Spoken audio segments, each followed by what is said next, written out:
Hello, and welcome back to Tiny Artist TV. If you missed the last video, the last installation in the 115 character creation challenge, I am doing another mini series within this series, and for the next few videos I am going to be doing armor sets based on the randomly generated color palettes that I end up with. So this is armor set number 2. Initially in that first video I had mentioned that I was going to do a group of 3 and a group of 2, but because of how long the drawings ended up taking, or how long the first drawing ended up taking me, I decided to just do these as their own individual videos, and that way I don't have to cut out any details, any part of the process, because these are going to be fully rendered versus the just kind of flat color and sketchings that I typically had been doing. So yeah, the armor sets that I will be drawing are inspired by a collection of antiques, just various textures and shapes and colors. And of course, for the most part, the antiques I'm looking for are based on the colors that are in my particular palette for each armor set. But again, looking for interesting shapes that I can integrate to make these armor sets a little more fantastical and a little more visually appealing than a typical set of armor might be. Think more video game armor than historically accurate. When I initially shuffled for these particular color palettes, I had mentioned how this color palette reminds me of kind of like a Dark Souls armor set, just the kind of like monochromatic, grungy colors. What I didn't realize was that this color palette wasn't what I initially thought, a range of cream to tan to a dark brown or black. This is actually a mix of cream and mauve and navy, which actually I prefer as far as having more colors to work with, because if this was truly just a monochromatic, kind of more like a grayscaled black and cream, I don't think this would have been as interesting, because there's some really interesting interplayability with the colors, having the midtones be purple and pinkish hues, and then having the darker tones be like a dark, dusky, more twilight hues. Was able to get more depth out of these colors, I feel. And so my main elements, if you want to rewind just a few seconds and pause just to look at the references, but I have a stained glass lamp, which was kind of a piece that I wasn't sure what I was going to do with, but I knew that I wanted to do something with it. I end up turning it into the chest plate and then using it as part of the body of her lance that she has here. And then the brambles, I saw that and I was like, I want to do either just have that be her hair, but I eventually turned it into a halo type motif to push my initial overall thought for this was, this is a garden angel, not guardian angel, a garden angel, like an angel statue that you might find in a cemetery or someone's private gardens, and has been left and abandoned over time. And so she has brambles in her hair that may have once been beautiful flowers, and she has cracks in her skin. So it was really fun to create this kind of texture that was somewhere between skin and porcelain, like the softness of skin, but have it be believable enough that it could be cracked porcelain, so you're not quite sure if this is, you know, a construct that's been brought to life, or that kind of idea. Again, leaning into Dark Souls secret boss character creation. Her braid is kind of disheveled, her eyes are missing, and so at some point someone gave her a blindfold. And later in the video you'll see, as I'm adding the details, she has these sort of black dirty tears that she has been crying, and there's just a lot of this running old haggard motif. One of her arms is completely broken off, has been replaced by a metallic limb.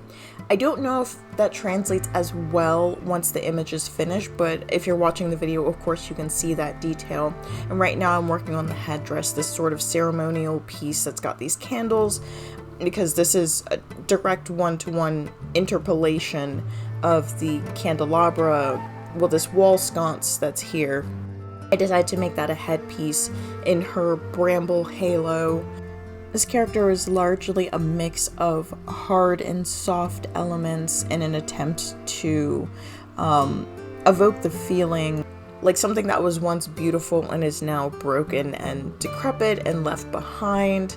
This very tragic heroine, which maybe once she was a guardian angel, and now as her purpose has been abandoned, now she just attacks anyone who comes onto the grounds without any sort of real motivation other than she no longer knows what she's supposed to do, and so she just strikes blindly at anything. As far as interpreting the other antiques that I have gathered for reference, the sleeves, while I didn't have anything specific inspiring the sleeves, they were kind of a interpretation of this perfume bottle that's to her left, and then of course the necklace is also an interpretation of the jewels that are around the top, and then the base I flipped that and make that her the collar of the necklace.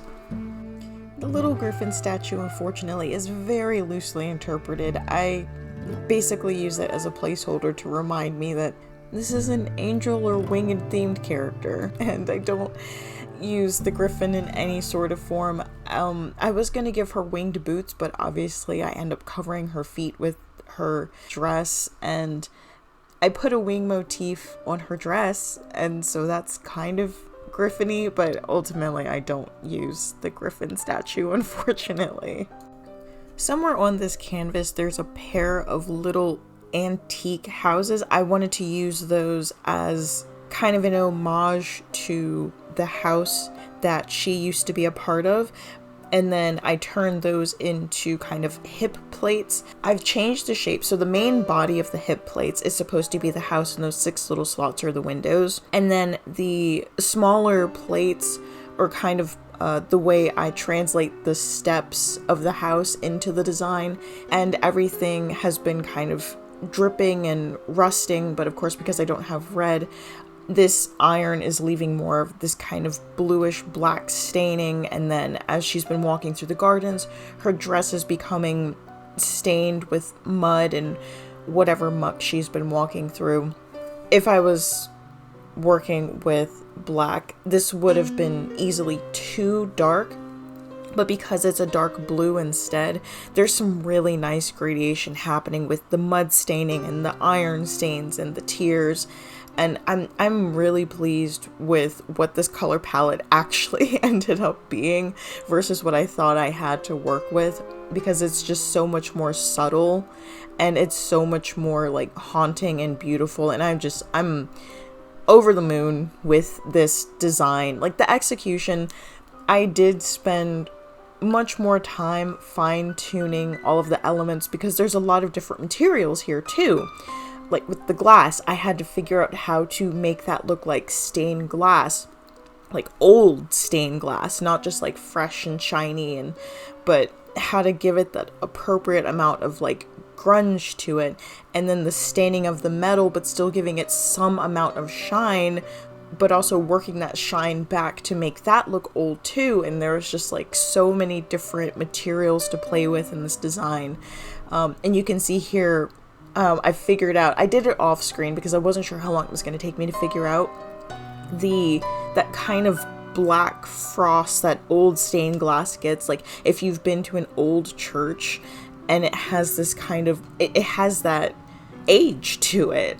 And so if you want to pause and figure out how I did this, I did a difference layer with the colors. So I do, for everything I do, all the final lighting, everything is with the colors that I have, but I do treat the layers differently, so the colors end up looking a little different in the end, but I do use the colors that I have to create the final effects that you see once the image is finished. So you see here, this is a multiply layer, and it makes things look a little more peachy versus the purpley blues.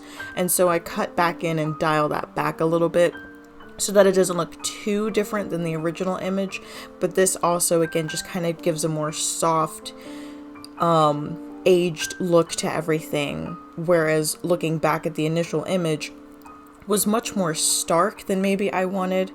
And see, this is with the blues, and the cream and purple is much more cold, which is great, especially because this looks like, you know, Angel in Daylight. But what I wanted was, you're walking in the garden at night and you're coming across her, and so there's this glow on her face, but everything else is kind of cast in a little bit of a murky shadow. And I think I was able to really capture that by sticking with the decision to have the multiply layer on there and not be afraid of, oh, it's not an exact one-to-one use of the color that I have. But it's like, you can see what's happening. If you're watching the video, you're seeing how this is working out. So in the end, it's okay. In the end, I was more concerned with having a completed image that I was satisfied with versus having it be, I can only use these specific colors and they have to be this specific showing.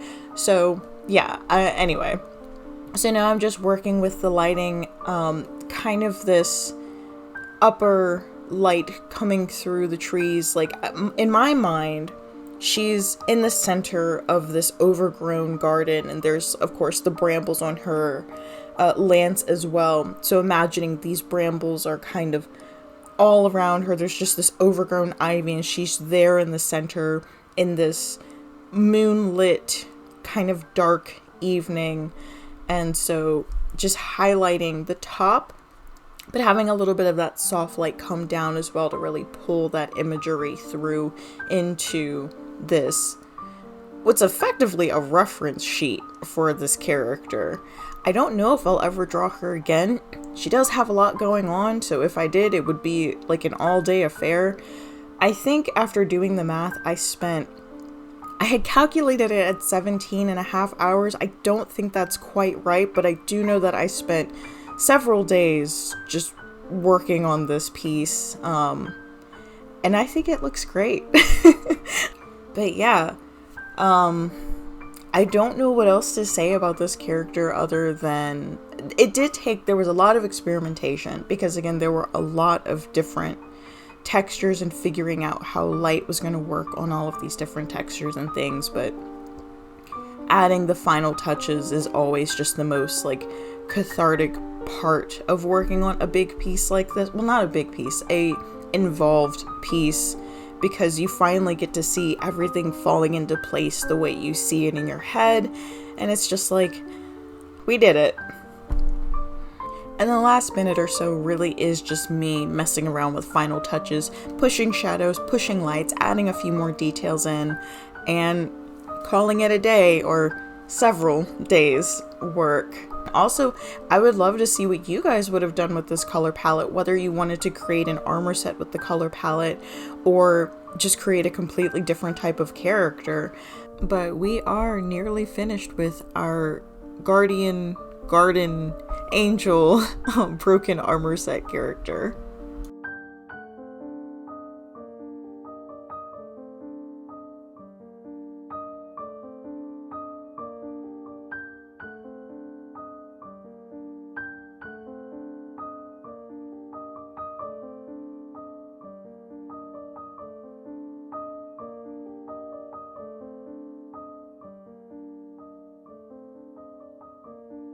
So I hope you guys have enjoyed this next installment in the 115 character creation challenge, or the color palette challenge. And let me know what you think in the comments. I love hearing your feedback. Let me know what you think I could improve, because I would love to get some feedback on how you guys think I'm progressing. And maybe give me some ideas as well. The next few characters are going to be the continuation of the armor set. I have 3 more designs to do. But after this, I would be open to ideas for the next few color palettes that I draw up. So until then, I'll see you guys in the next video. Have a weird day.